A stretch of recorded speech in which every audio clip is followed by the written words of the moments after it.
The 2018 Can-Am Maverick Trail is the 50-inch version of the very popular Can-Am Maverick, which is a 60 to 70-inch side-by-side.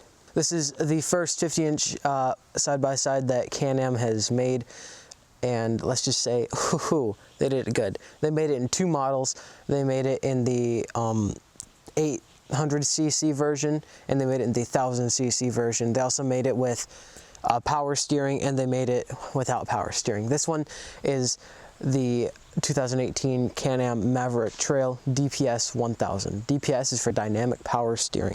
The 50-inch side-by-sides are becoming more popular in the side-by-side world and in the overall ORV world. Now that Can-Am has made one, Can-Am has made side-by-sides really good for a long time. Now that they have made a smaller one, that is probably going to draw in more customers. So since Can-Am has been killing it in the 60 to 70-inch side-by-side game, we can definitely say that now in the 50-inch game, all the other companies are going to upgrade, because this thing is just killing every other 1000cc power steering 50-inch side-by-side. First of all, it is 9 inches longer than the Polaris RZR, which is its main competitor.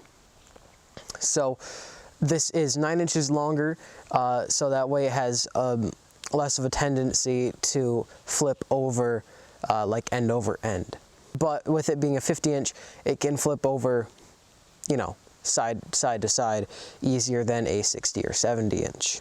One thing is price. The base price of the Can-Am Maverick Trail DPS 1000 is about $14,600. So the weight is actually 1,300 pounds, give or take. The 800cc engine produces 50 horsepower, whereas the 1000cc produces 75 horsepower. So the width of the vehicle is 50 inches at the max. The length is 118 inches, which is about 300 centimeters. And it has 10 inches of ground clearance in the front and about 10.5 in the back. It's also 69 inches tall from like the wheels all the way up to the top of the roof. The brakes, first of all, they stop you super fast. You can stop down from 68, which is the top speed that it is governed to, down to 0 in easily less than 100 feet. Yeah, it's fast. 0 to 60, I would say, is about 5 seconds, maybe a bit longer, maybe a bit less.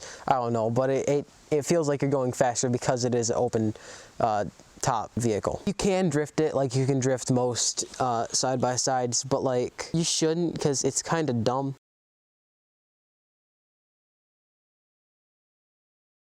But I have, and especially if you turn the rear differential lock on, you can get this baby sideways easily. So how does this compare to past vehicles that you've owned? Well, at first I bought a Suzuki 250 4-stroke, and it wasn't very powerful, so it wouldn't be able to go over jumps and go up very steep hills. So I traded it in and bought a XL600. It's a 4-stroke Honda, and it was like a monster. It could climb anything. It just chugged along, tons of horsepower, a lot of fun. It's kind of heavy, but it was a lot of fun, and that was a long time ago, maybe 30 years ago now, and I miss it. And how does this compare? Oh, how does this compare? Well, when we first drove it around, you know, we were kind of nervous, and we, you know, drove it. It has like an eco and a sport mode, so that helps, like when you're hitting bumps and stuff, it keeps you from throttling and all that. So it like delays it for a second, and that's the eco mode. And then in sports mode, it directly responds to your pedal, like, you know, like a motorcycle does and all that. So when we would step on it, it would just turn into a monster, and it would go, or a beast, and it would just tear up the ground. It can climb any hill.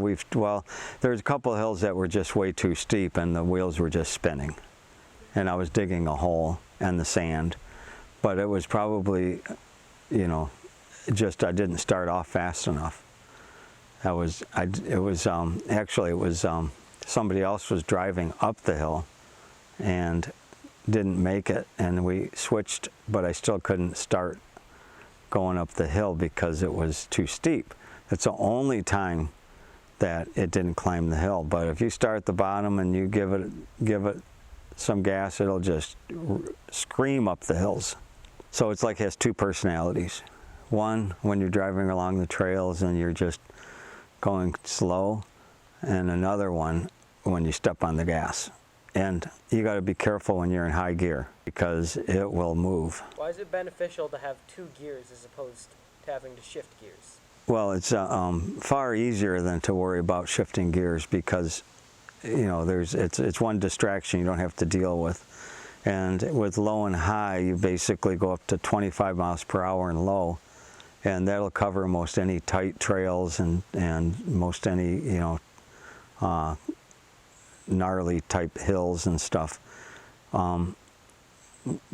that you have good traction on. High gear will actually do pretty much anything, but in the owner's manual it says that if you do too much slow driving in high gear that you could overheat the belt. So, which is bad, and you don't want to do that and not be able to get home. So why is it so much better to have a 50-inch instead of a 60 or 70-inch? Well, a 50-inch allows you to go down the quad trails that the DNR has marked off that only allow 50-inch wide vehicles, which it allows us to go to a scramble area that's an old ski hill that I was just talking about. That is so fun. You drive there all day. It's an old ski hill, all these ski hills you can drive up and down, and you're not allowed to go on there if you have an over 50-inch vehicle. Why is this so much better than the competitors? When we were looking at these side-by-sides with a roll cage, we wanted to get a roll cage as opposed to a quad because every video I see on YouTube, the quad ends up on top of the person. So we needed to get a roll bar. So we went around and we looked, and I looked at several of them, and some of them were really big. And then when we took Laura to shop with us, my wife Laura, she sat in the Can-Am after sitting in these other ones, and Polaris RZRs. Yeah, the Polaris, and she just said, "Oh, this is so comfortable. This is the one." And the reason why is it has 9 inches longer wheelbase, so it gives you a little bit lower and longer seat. It feels more comfortable, and the seat's kind of molded to your body, so it really feels comfortable. And it's a big difference between the other vehicles and the Can-Am, the Maverick. What's the difference between the 800cc and the 1000cc? Well, the 800cc has 50 horsepower, and 1000 has 75 horsepower.